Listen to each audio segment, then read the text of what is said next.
Assalamualaikum warahmatullahi wabarakatuh. Halo semuanya, apa kabar semuanya? Semoga kita semua selalu berada dalam keadaan sehat walafiat.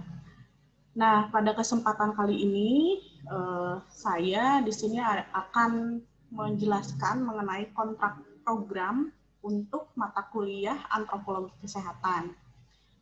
Pada semester ganjil tahun akademik 2020-2021 ini pada tingkat 2 semester 3 kalian akan mendapatkan mata kuliah antropologi kesehatan.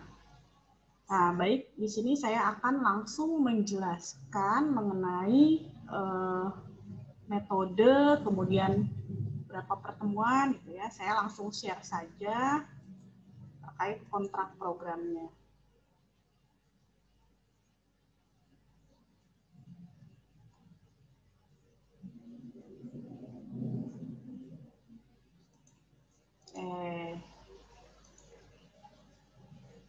Ya. Nah, untuk mata kuliah antropologi kesehatan itu nanti koordinatornya adalah saya sendiri ya. Dengan tim pengajar ada saya dan ada Pak Fendi Yesayas. Nah, untuk mata kuliah antropologi kesehatan ini terdiri dari 2 SKS, tapi teori, sehingga kita akan full daring ya. Jadi tidak ada perkuliahan yang luring atau pertemuan langsung.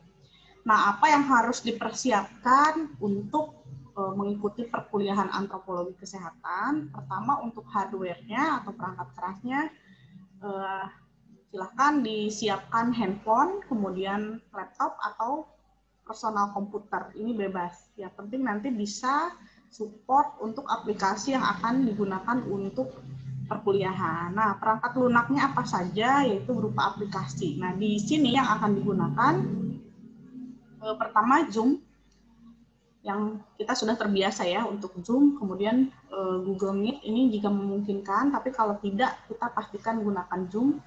Kemudian Google Classroom dan YouTube juga platform lain, tapi ini yang utamanya.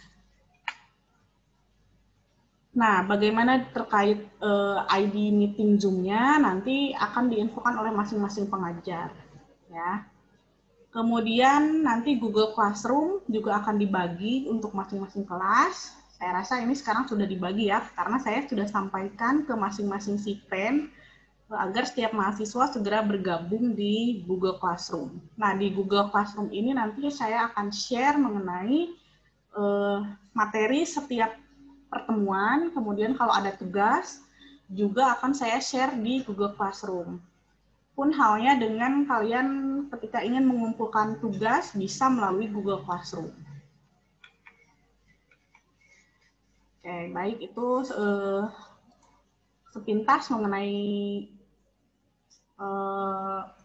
metodenya. Nah, sekarang saya akan menjelaskan terkait RPS-nya.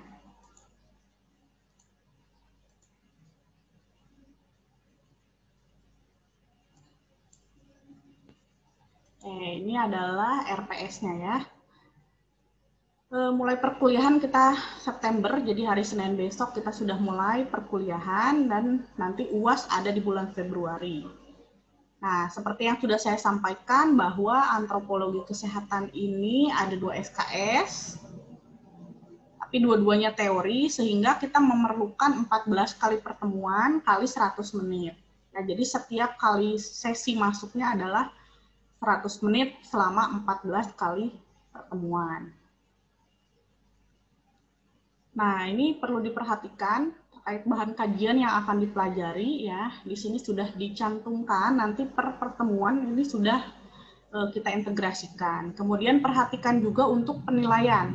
Nanti penilaian akan didapatkan dari full nilai teori. Dari mana saja? Pertama UTS 35%, UAS 35%, dan tugas 30%. Jadi totalnya 100%.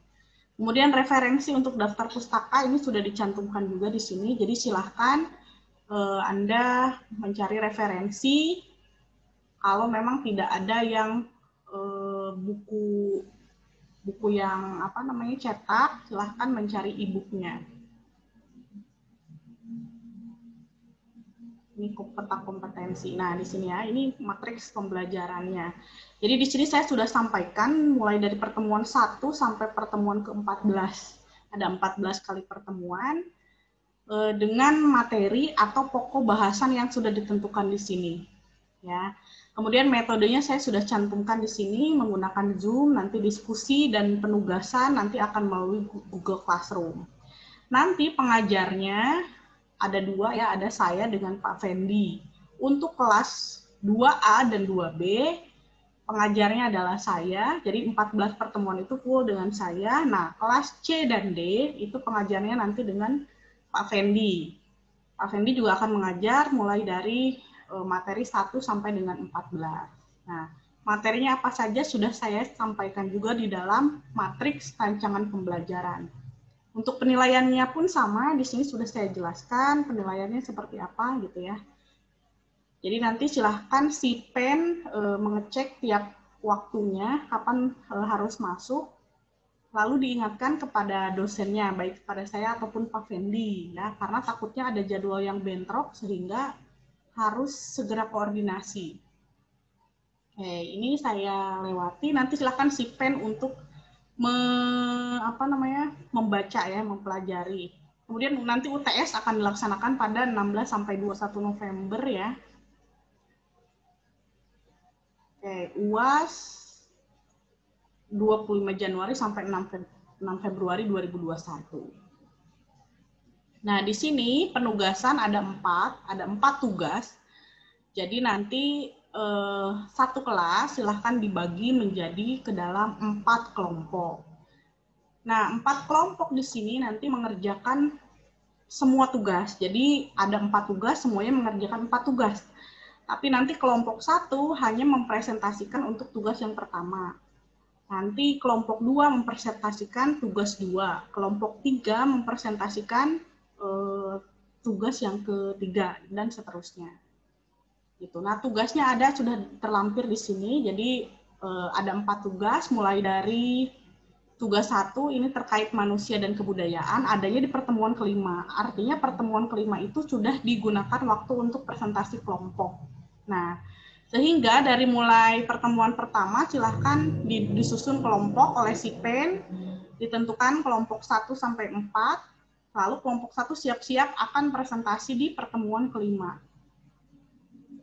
Tugasnya apa? Semua tugas di sini adalah membuat makalah, PowerPoint, dan mempresentasikan pada pertemuan yang dituju. Nah, di sini sudah dijelaskan bentuk dan format luarannya ya. Bentuknya soft copy makalah dalam bentuk Word, marginnya 3433 menggunakan huruf Times New Roman 12, spasinya 1,5. Nah, ini ada indikator untuk penilaiannya ya. Semakin lengkap makalahnya nanti semakin baik, semakin akurat penjelasannya semakin baik gitu ya. Nanti dilihat mahasiswanya menguasai makalah atau tidak. Sumber pustaka minimal 3 buku, tahun maksimal terbit 10 tahun terakhir. Jadi jangan gunakan sumber yang terlalu lama ya. Kemudian sumber jurnal minimal jumlahnya 5 untuk jurnal nasional dan 3 jurnal internasional. Jadi minimal 8 jurnal. Nah, nanti kelompok setelah presentasi akan mendapatkan feedback dari dosen pengajar.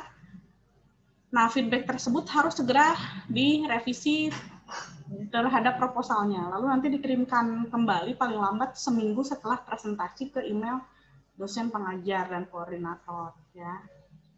Nah, petunjuk tugas 2 tugasnya sama membuat makalah, PPT, dan presentasi, cuman temanya beda ya. Yang tugas 2 ini adalah terkait dinamika masyarakat. Ini di pertemuan ke-7. Jadi pertemuan ke-7 juga presentasi. Lalu di pertemuan ke-11 juga presentasi kelompok 3 mengenai implikasi antropologi pada berbagai proses keperawatan. Tugasnya sama. Ya. Nah, cuman memang untuk tugas 3 ada format tersendiri. Jadi silahkan dipelajari formatnya mengenai keyakinan kebudayaan terkait kesehatan di rumah sakit, di masyarakat, di panti gitu yang kalian temukan. Nanti ini dibuat dari mulai kehamilan, melahirkan, menyusui, balita, anak usia sekolah sampai lansia. Nah, ini digali.